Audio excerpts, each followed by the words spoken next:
Hello, আমি মামুনি। তোমাদের চায়ের আড্ডায় আমি থাকছি। গল্পে গল্পে জমজমাট।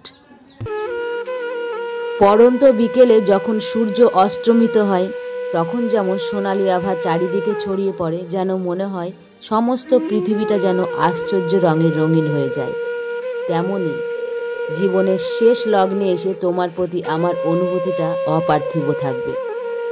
ভালোবাসা কোনোদিনও ফুরিয়ে যায় না, যতদিন যায় তার প্রতিফলন তত বাড়ে।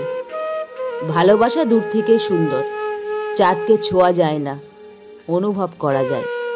তুমি ঠিক চাঁদের মতো, হয়তো খুব কাছে যাওয়ার ক্ষমতা নেই, দূর থেকে তো ভালোবাসতে অসুবিধা নেই।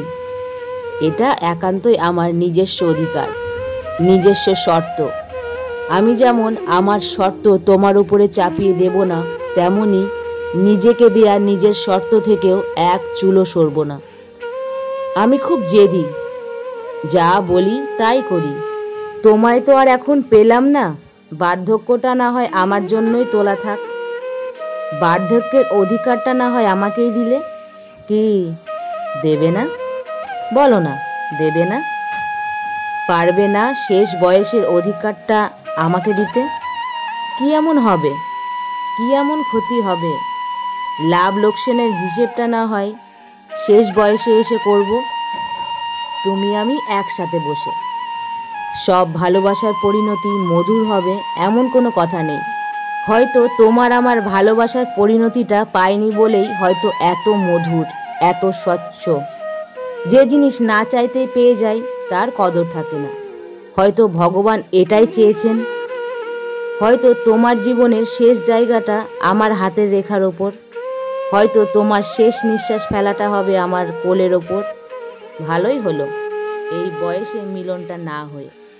মিলন হয়ে গেলে হয়তো তোমাকে পাবার ইচ্ছেটাই আর থাকতো না।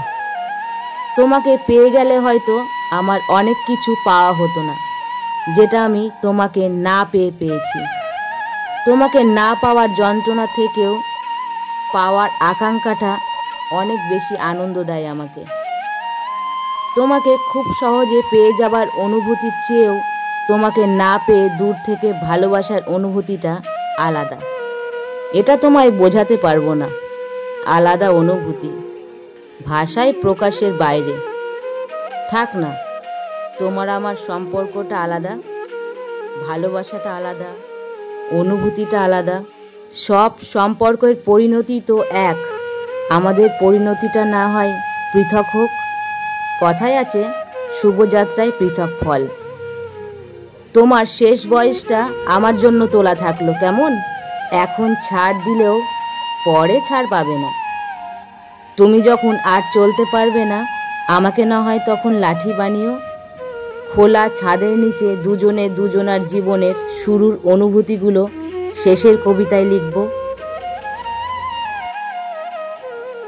আমার গল্প বা আমার কথাগুলো যদি তোমাদের ভালো লেগে থাকে, তাহলে অবশ্যই চ্যানেলটি সাবস্ক্রাইব করে নোটিফিকেশনটি অন করে রাখবে। ভালো লাগলে লাইক, কমেন্ট, শেয়ার। সবাই ভালো থাকবে, সবাই সুস্থ থাকবে। টাটা।